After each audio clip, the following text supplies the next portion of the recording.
Welcome to my channel 6 to 10 understand. প্রিয় শিক্ষার্থী বন্ধুরা, আজ নবম দশম শিক্ষার্থী বন্ধুদের জন্য আমরা পৌরনীতি বই থেকে প্রথম অধ্যায় পৌরনীতি ও নাগরিকতা সম্পর্কে বিস্তারিত আলোচনা করব। তো পুরো ভিডিওর সঙ্গে থাকবে। চলো আমরা শুরু করি। যে পৌরনীতি ও নাগরিকতাকে বলা হয় নাগরিকতা বিষয়ক বিজ্ঞান। তাহলে কি এখানে পৌরনীতিকে বিজ্ঞানের সাথে তুলনা করা হচ্ছে, অর্থাৎ পৌরনীতি ও নাগরিকতাকে কি বলা হচ্ছে? নাগরিকতা বিষয়ক বিজ্ঞান বলা হচ্ছে, কারণ নাগরিকতার সাথে জড়িত সকল বিষয় পৌরনীতিতে আলোচনা করা হয়।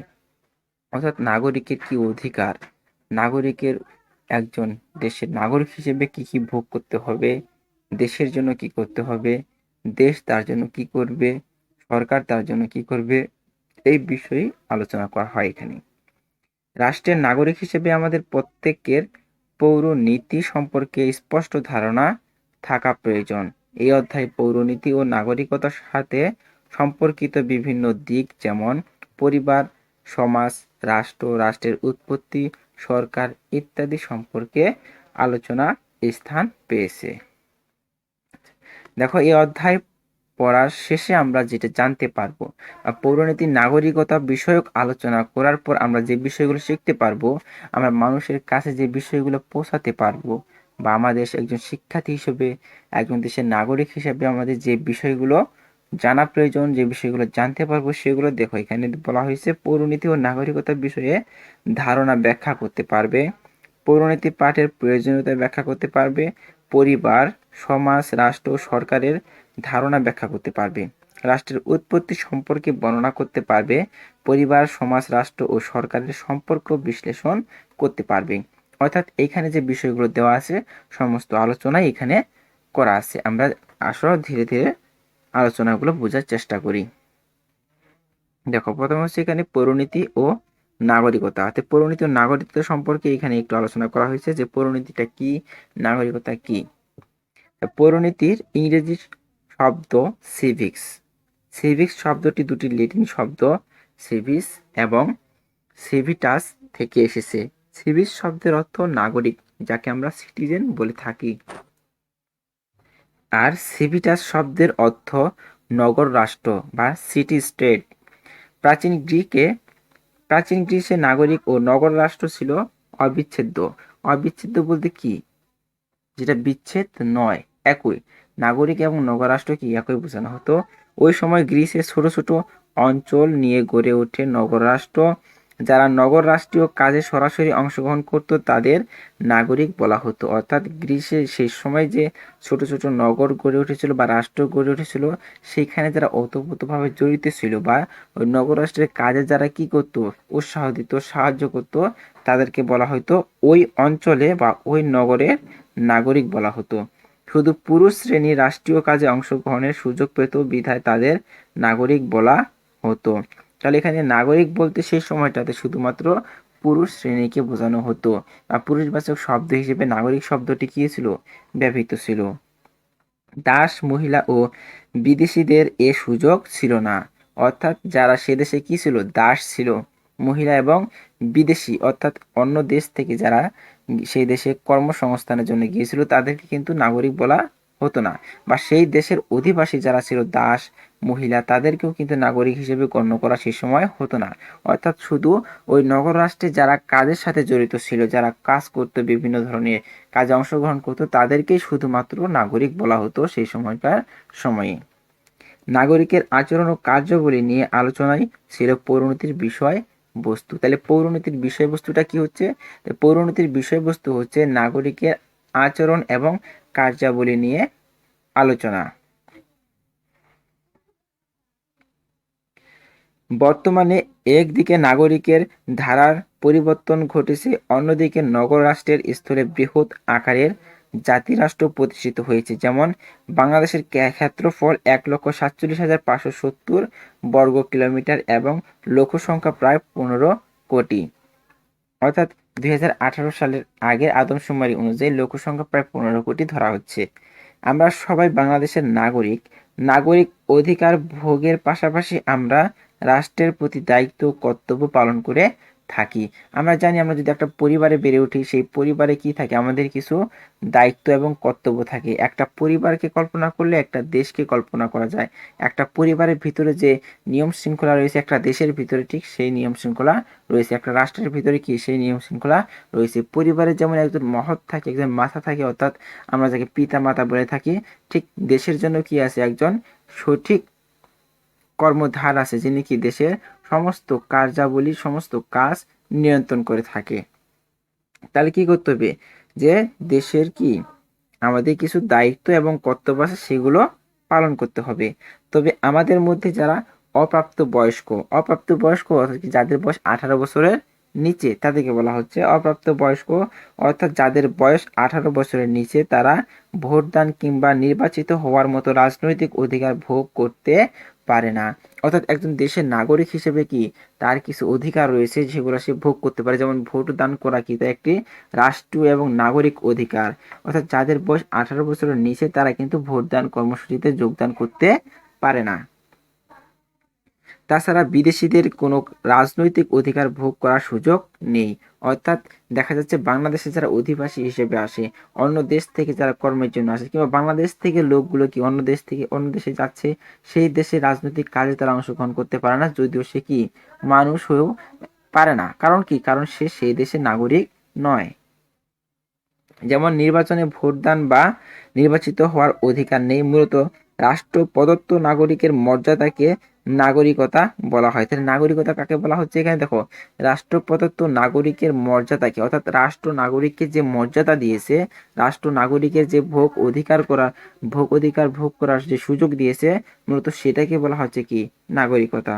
নাগরিকতা ও রাষ্ট্রের সাথে জড়িত সবই পৌরনীতি ও নাগরিকতার বিষয়বস্তু। অর্থাৎ নাগরিকতার বিষয় সম্পর্কে পড়তে গেলে বা রাষ্ট্রের একজন নাগরিক হিসেবে সে যে কাজগুলো করে, সেটি কি পৌরনীতি এবং নাগরিকতার বিষয়বস্তু হিসেবে পরিণত হয়। British রাষ্ট্রবিজ্ঞানী E.M.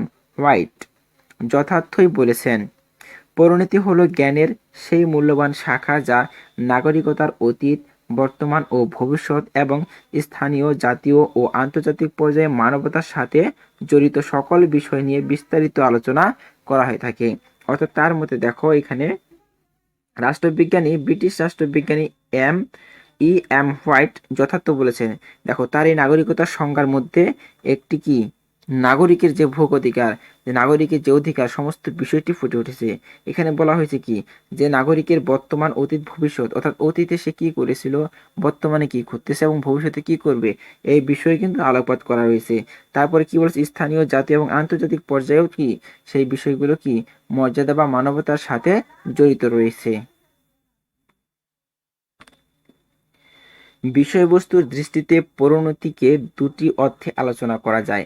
ব্যাপক অর্থে পৌরনীতি নাগরিকতার সাথে জড়িত সকল বিষয় নিয়ে আলোচনা করে, যেমন অধিকার ও কর্তব্য, সামাজিক ও রাজনৈতিক প্রতিষ্ঠান, নাগরিকতার স্থানীয়, জাতীয় ও আন্তর্জাতিক বিষয়, নাগরিকতার অতীত, বর্তমান ও ভবিষ্যৎ। সংকীর্ণ অর্থে অধিকার ও কর্তব্য পৌরনীতির বিষয়বস্তু। অর্থাৎ আমরা যদি বিশদভাবে আলোচনা করতে চাই, তাহলে কি নাগরিকতার মধ্যে কি অনেক বিষয় ফুটে উঠেছে, ঠিক আছে। এরপরে দেখো, সুতরাং বলা যায় নাগরিক, পরিবার, সমাজ ও রাষ্ট্রের আচরণ ও কার্যাবলী নিয়ে ধারাবাহিক আলোচনার মাধ্যমে যে বিষয়টি আদর্শ নাগরিক জীবন সম্বন্ধে জ্ঞান দান করে, তাকেই পৌরনীতি ও নাগরিকতা বলা হয়। তাহলে এখানে পৌরনীতি ও নাগরিকতা সম্পর্কিত যে সংজ্ঞাগুলো দেওয়া রয়েছে, সেগুলো আমাদের একটু কি আয়ত্ত করতে হবে, এবং এদের মধ্যে মিল রেখে আমরা আমাদের মতো করে কি করতে পারি, পরিণত নাগরিকতার সংজ্ঞা দিতে পারি। এরকমও দিতে পারি যে পরিণত নাগরিকতা বলতে বোঝানো হয় যে কি একটি দেশে নাগরিকের পরিবার, সমাজ ও রাষ্ট্রের আচরণ সম্পর্কিত যে ধারাবাহিক আলোচনা করা হচ্ছে, সেটা কি হচ্ছে নাগরিকতা। অর্থাৎ একজন দেশের নাগরিক হিসেবে সে অতীত, বর্তমান, ভবিষ্যতে কি করবে বা কি করেছিল বা বর্তমান কি করতেছে, এই বিষয়ে যে আলোকপাত করা, সেটাও কি নাগরিকতার অন্তর্ভুক্ত হতে পারে। পরিণতি ও নাগরিকতা বিষয়ে পরিসর বা বিষয়বস্তুটা কি। দেখো, পরিণত নাগরিকতা বিষয়ে পরিসর ব্যাপক ও বিস্তৃত। নিম্নে আমরা এর পরিসর বা বিষয়বস্তু নিয়ে আলোচনা করব। 1 নম্বরে দেওয়া আছে কি নাগরিকের অধিকার ও কর্তব্যতে নাগরিকের কি কি অধিকার রয়েছে, কি কি কর্তব্য রয়েছে সেই বিষয়ে এখানে বলা হয়েছে। দেখি, রাষ্ট্রের নাগরিক হিসেবে আমরা যেমন রাষ্ট্র প্রদত্ত সামাজিক, রাজনৈতিক, অর্থনৈতিক ও মৌলিক অধিকার ভোগ করি, তেমনি আমাদেরকেও রাষ্ট্রের প্রতি দায়িত্ব ও কর্তব্য পালন করতে হয়। যেমন রাষ্ট্রের প্রতি আনুগত্য প্রকাশ, আইন মান্য করা, সঠিক সময়ে কর প্রদান করা, সন্তানদের শিক্ষিত করা, রাষ্ট্রের সেবা করা, সততার সাথে ভোটদান ইত্যাদি নাগরিকের অধিকার ও কর্তব্য। পরিণত নাগরিকতার বিষয়বস্তু। তাছাড়া সুনাগরিকতার বৈশিষ্ট্য, সুনাগরিকতা অর্জনের প্রতিবন্ধকতা এবং তা দূর করার উপায়, পরিণত নাগরিকতার বিষয়ে আলোচনা করা। তাহলে দেখো, নাগরিক অধিকার ও কর্তব্যের মধ্যে কি কি করতেছে। এই যে আমরা যারা শিক্ষিত, যারা লেখাপড়া করতেছি, আমাদের বাবা মার উপর কি একটি রাষ্ট্র প্রদত্ত দায়িত্ব, এটা যে আপনার সন্তানকে অবশ্যই কি করতে হবে, শিক্ষিত করতে হবে। কারণ কি, একজন শিক্ষিত মা পাইলে আমরা কি পাবো, একটা শিক্ষিত জাতি পাবো। ঠিক আছে, এই জন্য কি ছেলে মেয়েকে, সন্তানদের শিক্ষিত করাও কি রাষ্ট্রের একটি কি অধিকার, অর্থাৎ নাগরিকের কি অধিকার এবং কর্তব্য। তারপরে কি করতে হচ্ছে, এখানে নিয়মিত কর প্রদান করতে হবে।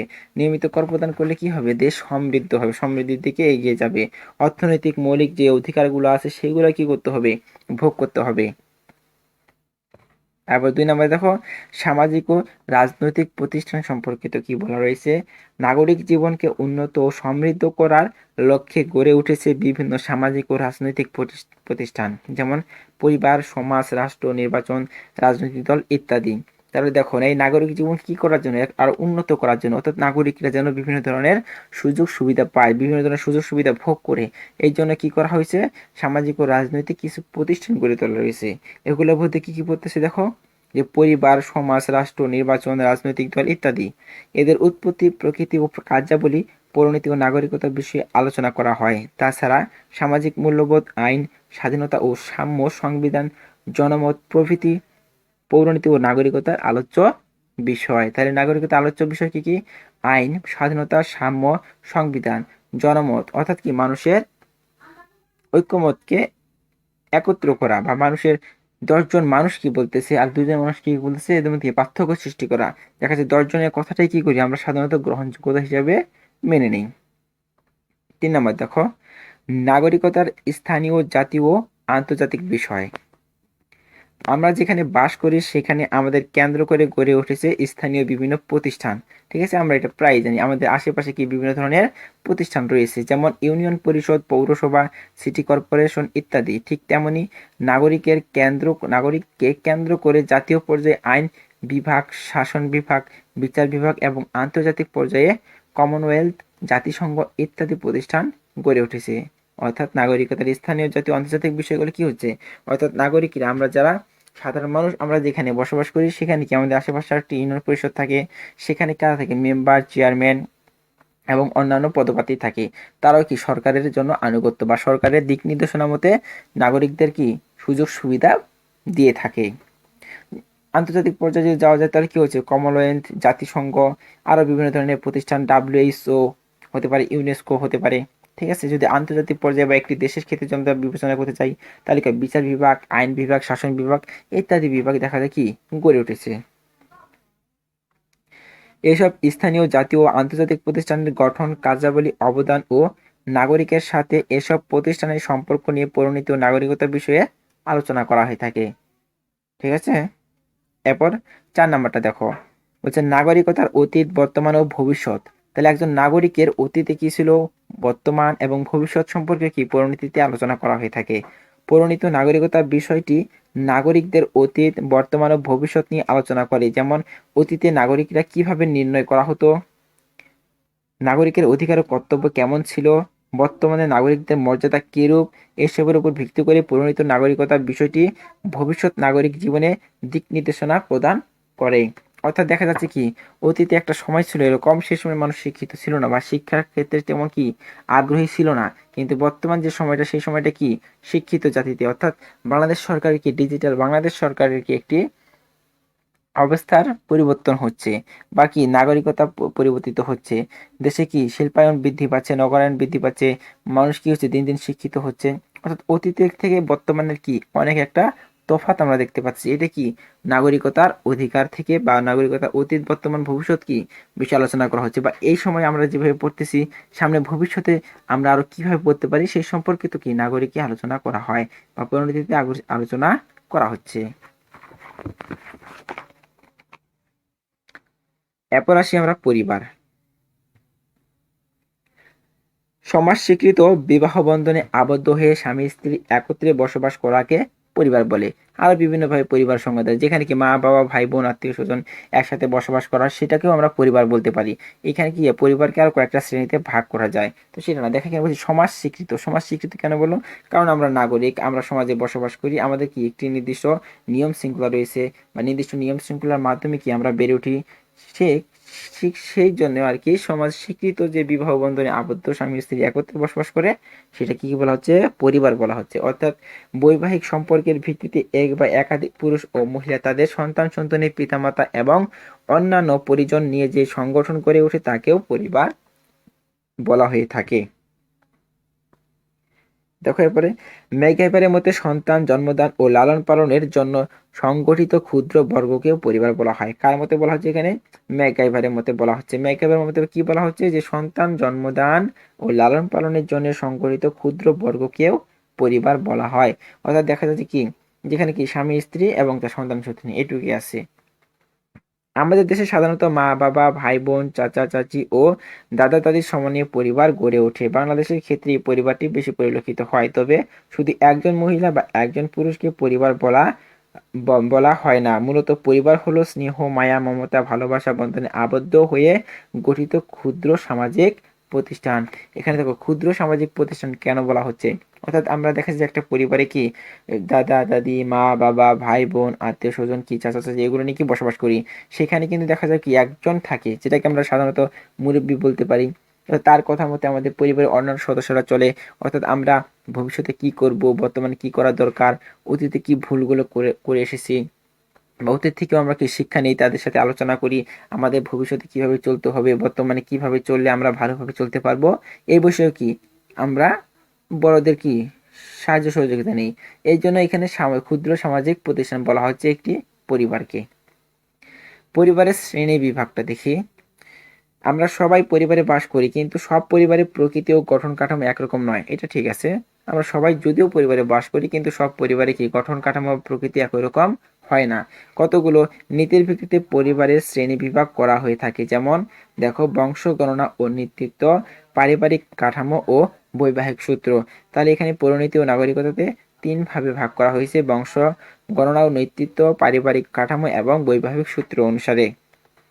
প্রথমটা দেখো যে বংশ গণনা ও নেতৃত্ব, এই নীতির ভিত্তিতে পরিবারকে দুই ভাগে ভাগ করা যায়। তাহলে বংশ গণনার ভিত্তিতে কয় ভাগে ভাগ করা হচ্ছে? পরিবারকে দুই ভাগে বিভক্ত করা হচ্ছে। একটা দেখো পিতৃতান্ত্রিক, আরেকটা হচ্ছে কি মাতৃতান্ত্রিক পরিবার। পিতৃতান্ত্রিক পরিবার কি পিতা যে পরিবারের প্রধান হয়ে থাকে, মাতৃতান্ত্রিক বলতে কি মাতা যে পরিবারের প্রধান হয়ে থাকে। পিতৃতান্ত্রিক পরিবারের সন্তানরা পিতার বংশ পরিচয়ে পরিচিত হয় এবং পিতার পরিবারের নেতৃত্ব দিয়ে থাকেন। আমাদের দেশের অধিকাংশ পরিবার এ ধরনের। অন্যদিকে মাতৃতান্ত্রিক পরিবারে মায়ের পরিচয়ে সন্তানরা পরিচিত পায় এবং মা পরিবারের নেতৃত্ব দিয়ে থাকে। যেমন আমাদের দেশে গারোদের মধ্যে এ ধরনের পরিবার দেখা যায়। অর্থাৎ বাংলাদেশের অন্তর্ভুক্ত বা ক্ষুদ্র নির্যাতিত জাতিগোষ্ঠী, এখানে ক্ষুদ্র জাতিগোষ্ঠীর মধ্যে কি গারোদের ক্ষেত্রে মাতৃপ্রধান পরিবার লক্ষ্য করা যায়। তাছাড়া বাংলাদেশের যে অন্যান্য ধর্মাবলী আছে তাদের ভিতর কি কিছুটা হলো পিতৃতান্ত্রিক পরিবার বসবাস করে। যদি কোনো পরিবারের পিতা মারা যায় তাহলে সেখানে তার মাতার অবদানটা থাকে। এবারে দেখো পারিবারিক কাঠামো। পারিবারিক গঠন ও কাঠামোর ভিত্তিতে পরিবারকে দুই শ্রেণীতে ভাগ করা যায়, যথা একক ও যৌথ পরিবার। তাই এটা কিসের ভিত্তিতে ভাগ করা হচ্ছে বলতো? পারিবারিক কাঠামোর ভিত্তিতে যৌথ এবং একক পরিবার। একক পরিবার মা বাবা ও ভাই বোন নিয়ে গঠিত হয়। তাই একক পরিবারের সদস্য দেখা যাচ্ছে কজন থাকছে? চারজন, মা বাবা এবং কি ভাই বোন। এ ধরনের পরিবার ছোট হয়ে থাকে। যৌথ পরিবারে মা বাবা ভাই বোন দাদা দাদি চাচা চাচি ও অন্যান্য পরিজন একত্রে বাস করতে পারে। যৌথ পরিবার বড় পরিবার, বাংলাদেশে উভয় ধরনের পরিবার রয়েছে, তবে বর্তমানে একক পরিবারের সংখ্যা বাড়ছে। মূলত যৌথ পরিবার কয়েকটি একক পরিবারের সমষ্টি হয়ে থাকে। অর্থাৎ কয়েকটি একক পরিবার। দেখো তো একক পরিবারের সমষ্টি কিভাবে হয়ে থাকে, কারণ কি যৌথ পরিবারে কি মা বাবা ভাই বোন চাচা চাচি আছে, চাচা চাচি এই চাচা বলা হচ্ছে, চাচি বলা হচ্ছে, তাহলে কি এক একটি একক পরিবার মিলেই দেখা যাচ্ছে কি যৌথ পরিবার গঠিত হচ্ছে, বা একক পরিবারগুলো হচ্ছে কি যৌথ পরিবারের সমষ্টি, একক সমষ্টি।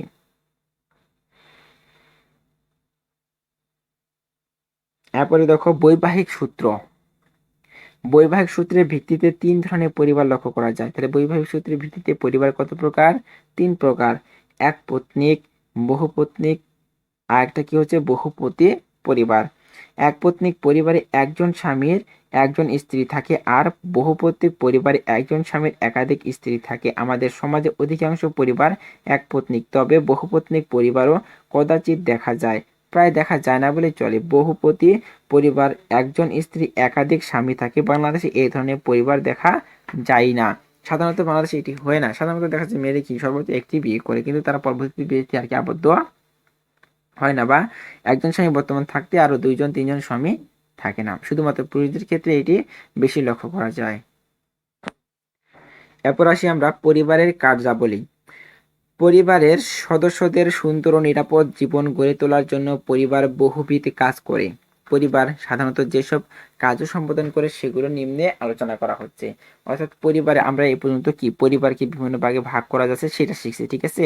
এই পরিবারে যে সদস্যগুলো রয়েছে তারা পরিবারের জন্য কি কি কাজ করে থাকে, তাদের কি দায়িত্ব, বা আমরা যারা পরিবারে বসবাস করি আমাদের কি দায়িত্ব কর্তব্য রয়েছে, বড়দের জন্য ছোটদের জন্য কি করতে হবে, এই বিষয়ে আলোকপাত করা হয়েছে। দেখো এক নম্বর কি জৈবিক কাজ, যেটা বলা হচ্ছে আমাদের মা বাবা বিবাহ বন্ধনে আবদ্ধ হওয়ার ফলে আমরা জন্মগ্রহণ করেছি এবং তাদের দ্বারা লালিত পালিত হচ্ছি। অতএব সন্তান জন্মদান ও লালন পালন করা পরিবারের অন্যতম কাজ। পরিবারে এই ধরনের কাজকে জৈবিক কাজ বলা হচ্ছে।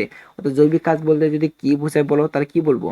অর্থাৎ জৈবিক কাজ বলতে বোঝানো হচ্ছে একটি পরিবারের সন্তান জন্ম দান ও লালন পালন করা, এবং কি সেই পরিবার সেই সন্তান কি লালিত পালিত করতে হবে, সুশিক্ষিত করতে হবে। এটাই হচ্ছে কি একটি পরিবারের জৈবিক কাজ।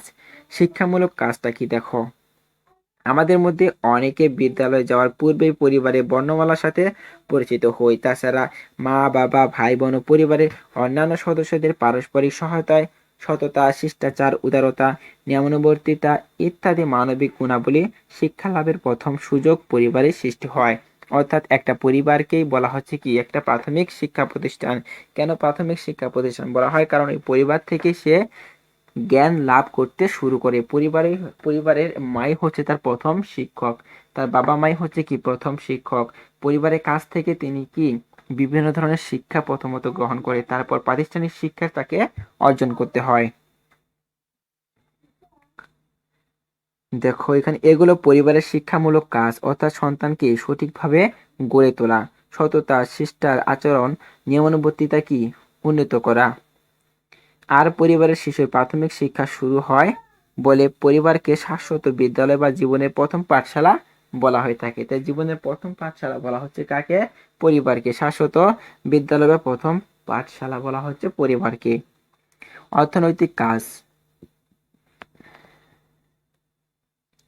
পরিবারের সদস্যদের খাদ্য, বস্তু, বাসস্থান, চিকিৎসা, শিক্ষা প্রভৃতি চাহিদা পূরণের দায়িত্ব পরিবারের। পরিবারের সদস্যরা বিভিন্ন ভাবে অর্থ উপার্জনের মাধ্যমে এসব চাহিদা মিটিয়ে থাকে। পরিবারকে কেন্দ্র করে যে কুটির শিল্প, মৎস্য চাষ, কৃষিকাজ, পশুপালন ইত্যাদি অর্থনৈতিক কাজ সম্পাদিত হয়। বিজ্ঞান ও প্রযুক্তির অভূতপূর্ব উন্নতির ফলে পরিবারের সাথে সংশ্লিষ্ট কাজের জায়গাগুলো অনেক ক্ষেত্রে পরিবর্তিত হয়েছে এবং নতুন নতুন কাজের সুযোগ সৃষ্টি হয়েছে। কোনো কোনো ক্ষেত্রে হ্রাস পেয়েছে। তবে আজও পরিবার আমাদের সকল প্রকার অর্থনৈতিক চাহিদা পূরণ করে যাচ্ছে বা পূরণ করতেছে। অর্থাৎ অর্থনৈতিক কাজ হচ্ছে এরকম, দেখা যাচ্ছে তুমি কি করতেছো, বিদ্যালয়ে পড়তেছো, বিদ্যালয়ে পড়তে গেলে কি তোমাকে বিভিন্ন ধরনের বই পুস্তক কিনতে হয়, স্কুলের ড্রেস কিনতে হয়, যাতায়াতে ভাড়া দিতে হয়। এই কাজগুলো কারা সরবরাহ করে? পরিবারের সদস্যরাই কিন্তু সরবরাহ করে। বা পরিবারের খাদ্য, বস্ত্র, অন্ন, চিকিৎসা বা মৌলিক যে চাহিদাগুলো আছে সেগুলো পূরণ করতে কি অর্থের প্রয়োজন হয়। সেই অর্থনৈতিক কাজটাও পরিবারের সদস্য দ্বারা কি হয় পূরণ করা হয় থাকে। তো অর্থনৈতিক কাজটাও কি পরিবার থেকে আমরা পেয়ে থাকি। রাজনৈতিক কাজ, পরিবারের সাধারণত মা বাবা কিংবা ভাই বোন অভিভাবকদের ভূমিকা পালন করে। আমরা ছোটরা তাদের আদেশ নিষেধ মেনে চলি, তারাও আমাদের অধিকার রক্ষার কাজ করে। অর্থাৎ পরিবারে যারা বয়োজ্যেষ্ঠ, আমরা যাদেরকে বয়সে বড় বলে থাকি, অর্থাৎ মা বাবার মাধ্যমে কি সন্তান সন্ততি পৃথিবীতে আসে, যে সেই সন্তান সন্ততির দায়িত্ব এবং কর্তব্য কি তাদের কথা মতো চলা, তাদের অনুসরণ করা, তাদের আদেশ নিষেধ মেনে চলা। তারাও আমাদের অধিকার রক্ষায় কাজ করে, বা আমাদের কোনো কিছু প্রয়োজন বা আমাদেরও কি একটি মৌলিক অধিকার আছে এবং শিক্ষা অর্জন করা আমাদের কি মৌলিক অধিকার, সেই অধিকারটাও কি তারা আমাদের কথা থেকে, অর্থাৎ আমাদেরও অধিকারও তারা রক্ষার জন্য কাজ করে থাকে। বুদ্ধি, বিবেক, আত্মসংযমের শিক্ষা দেন, যা আমাদের সুনাগরিক হতে সাহায্য করে। এভাবে পারিবারিক শিক্ষা ও নিয়ম মেনে চলার মাধ্যমে পরিবারের শিশুর রাজনৈতিক শিক্ষা শুরু হয়। তাহলে রাজনৈতিক শিক্ষাটা কথা শুরু হচ্ছে, অর্থাৎ বর্তমান রাজনৈতিক দলের সাথে যদি আমরা এইখানে পরিণত নাগরিকতার বিষয়টি মিল করি, তাহলে সম্পূর্ণই ভিন্ন হয়। ঠিক আছে, মূলত দেখি একটা শিশু কি পরিবার থেকে রাজনৈতিক কিছু নিয়ম শৃঙ্খলা মেনে চলে। কিভাবে নিয়ম শৃঙ্খলা মেনে চলে? কারণ বড়দের কথা মানতে হবে, বড়দের কথা অনুযায়ী কি করে কাজ করতে হবে, এবং ছোটদেরও যে কিছু চাহিদা থাকতে পারে, আবদার থাকতে পারে, সেগুলো কি বড়দেরকে মান্য করতে হবে। অর্থাৎ রাজনৈতিক দলের এরকম যে রাষ্ট্রের যারা প্রধান হবে, ক্ষমতাশীল হবে, সরকার হবে, তাদের কি করতে হবে, রাষ্ট্রের যে নাগরিক তাদের কি করতে হবে, ভালো মন্দের খোঁজ খবর নিতে হবে। তারা কি অধিকার চায় বা তাদের কি অধিকার দেওয়া হয়েছে সেই সম্পর্কে খোঁজ খবর নিতে হবে। এই শিক্ষা পরবর্তীকালে রাষ্ট্রীয় জীবনে কাজে লাগে। এছাড়া বড়দের রাজনৈতিক আলোচনা শুনে ও সেই আলোচনায় অংশগ্রহণ করে আমরা দেশের রাজনীতি সম্পর্কে সচেতন হয়ে উঠি। মনস্তাত্ত্বিক কাজ দেখি। পরিবার মায়া, মমতা, স্নেহ, ভালোবাসা দিয়ে পরিবারের সদস্যদের মানসিক চাহিদা পূরণ করে নিজের সুখ দুঃখ আনন্দ বেদনা পরিবারের অন্যান্য সদস্যদের সাথে ভাগাভাগি করে প্রশান্তি লাভ করা যায়। অর্থাৎ দেখা যায় কি আমরা পরিবারে যেসব সদস্য বসবাস করতেছি, তারা কি করি, আমরা বড়দের শ্রদ্ধা করি, ছোটদের স্নেহ করি, তাই না? এটা হয়ে থাকে। অর্থাৎ কি তাদের মধ্যে একটি ভালোবাসার বন্ধন সৃষ্টি হয়। পরিবারের অন্যান্য সদস্য, পরিবারের কোনো সদস্য যদি কি অসুস্থ হয়ে যায়, তার জন্য আমাদের কি হয়, মন খারাপ হয়ে যায়, তাই না? এখানেও কি হচ্ছে, পরিবার থেকে আমরা শিক্ষা পাচ্ছি যে অন্যের ব্যথায় আমাদের নিজেকে ব্যথিত হতে হবে, অন্যের দুঃখকে লাঘব করার জন্য কি করতে হবে, আমাদেরকেও কাজ করতে হবে। যেমন কোনো বিষয়ে মন খারাপ হলে মা বাবা ভাই বোনদের সাথে আলাপ আলোচনা করে তার সমাধান করা যায়। এ ধরনের আলোচনা মানসিক শান্তি ক্লান্তি মুছে দিতে সাহায্য করে। তাছাড়া পরিবার থেকে শিশু উদারতা, সহনশীলতা, সহমর্মিতা প্রভৃতি গুণগুলো শিক্ষা লাভ করে, যা তাদের মানসিক দিককে সমৃদ্ধ করে থাকে। বিনোদনমূলক কাজ। পরিবারের সদস্যদের সাথে গল্পগুজব, হাসি ঠাট্টা, গান বাজনা, টিভি দেখা, বিভিন্ন জায়গায় বেড়াতে যাওয়া ইত্যাদির মাধ্যমে আমরা বিনোদন লাভ করি। বর্তমানে বিজ্ঞান ও প্রযুক্তির উন্নয়নের ফলে পরিবারে উল্লেখিত কাজগুলো কিছুটা হ্রাস পেলেও সদস্যদের সার্বিক কল্যাণ সাধনে পরিবারের এসব কাজের গুরুত্ব অপরিসীম। তাহলে বিনোদনমূলক যে কাজের একটা অংশ, সেটাও কি আমরা পরিবার থেকে পেয়ে থাকি। এরপর আসি দেখো সমাজ। সমাজ বলতে সেই সংবদ্ধ জনগোষ্ঠীকে বোঝায় যারা কোনো সাধারণ উদ্দেশ্যে সাধনের জন্য একত্রিত হয়। অর্থাৎ সমাজে কি হয়ে থাকে, অনেকগুলো মানুষ একসাথে হয়ে কোনো একটা নির্দিষ্ট কাজে কি করে, কাজ করে থাকে। মূলত কেন, একটা সাধারণ উদ্দেশ্যকে তারা হাসিল করার জন্য এই কাজটি করে থাকে। যেমন দেখা যাচ্ছে আমাদের পরিবারে আমরা সবাই মা বাবার কথা মতো চলি, কেন চলি, যাতে পরিবারটা সুশৃঙ্খল ভাবে চলে। তেমনি সমাজে কিছু কি অনেকগুলা লোক বা অনেকগুলা মানুষ একসাথে হয়ে থাকে যাতে সমাজটা সুশৃঙ্খল ভাবে চলতে পারে, যাতে আমাদের সমাজে কোনো ধরনের বিশৃঙ্খলা সৃষ্টি না হয়। অর্থাৎ একদল লোক যখন সাধারণ উদ্দেশ্য সাধনের জন্য সংবদ্ধ হয়ে বসবাস করে, তখনই সমাজ গঠিত হয়। সমাজে এই ধারণাটি বিশ্লেষণ করলে এর প্রধান দুটি বৈশিষ্ট্য লক্ষ্য করা যায়। যথা বহু লোকের সংবদ্ধভাবে বসবাস এবং ওই সংবদ্ধতার পেছন থেকে সাধারণ উদ্দেশ্য। তাছাড়া সমাজের সদস্যদের মধ্যে আরও কিছু বৈশিষ্ট্য লক্ষ্য করা যায়। ঐক্য, পারস্পরিক সহযোগিতা, নির্ভরশীলতা, ক্রিয়া প্রতিক্রিয়া, সাদৃশ্য, বৈসাদৃশ্য। অর্থাৎ সমাজে যে বসবাসকারী লোক, তাদের কি ভালো দিকও রয়েছে, খারাপ দিকও রয়েছে, এবং তারা কি সমাজে কোনো একটি নির্দিষ্ট কাজ করতে গেলে কি পারস্পরিক যে সহযোগিতা, নির্ভরশীলতা, সেটিও কাজ করে থাকে। সমাজের সাথে মানুষের সম্পর্ক অবিচ্ছেদ্য। অবিচ্ছেদ্য মানে কি, বিচ্ছেদ করা যেটা যাচ্ছে না, একে অপরকে সাহায্য সহযোগিতায় এগিয়ে আসে। মানুষকে নিয়ে সমাজ গড়ে ওঠে, আর সমাজ মানুষের বহুমুখী প্রয়োজন মিটিয়ে উন্নত এবং নিরাপদ সামাজিক জীবন দান করে। সমাজের মধ্যে মানুষের মানবীয় গুণাবলী ও সামাজিক মূল্যবোধের বিকাশ ঘটে। সমাজকে সভ্য জীবনযাপনের আদর্শ স্থান মনে করে বলে মানুষ তার নিজের প্রয়োজনে সমাজ গড়ে তোলে। গ্রিক দার্শনিক এরিস্টটল যথার্থই বলেছিলেন যে মানুষ স্বভাবগত সামাজিক জীব, যে সমাজে বসবাস করে না সে হয় পশু, না হয় দেবতা। বস্তুত মানুষ জন্ম থেকে মৃত্যু পর্যন্ত সমাজে বসবাস করে এবং সামাজিক পরিবেশেই সে নিজেকে বিকশিত করে। অর্থাৎ তার এই মতবাদটি যদি বিশ্লেষণ করা যায়, কি বলা হচ্ছে, যে মানুষ হিসেবে তাকে সমাজে বসবাস করতেই হবে। যারা মানুষ তারাই কি সমাজের অন্তর্ভুক্ত হয় বা সামাজিক জীব হয়। যারা মানুষ নয়, অন্যান্য পশু পাখি হয়ে থাকে, তারা কি সমাজ অন্তর্ভুক্ত? তাদের কোনো সমাজ নেই, তাদের কোনো নিয়ম শৃঙ্খলা নেই। মানুষ বলেই তাকে সমাজে অন্তর্ভুক্ত হতে হবে, সমাজে থাকতে হবে, সমাজের নিয়ম শৃঙ্খলা তাকে মেনে চলতে হবে। তো প্রিয় শিক্ষার্থী বন্ধুরা, আজ এই পর্যন্তই। পরবর্তী ভিডিওর জন্য তোমাদের স্বাগতম জানিয়ে আজকের মতো এখানে শেষ করছি। খোদা হাফেজ।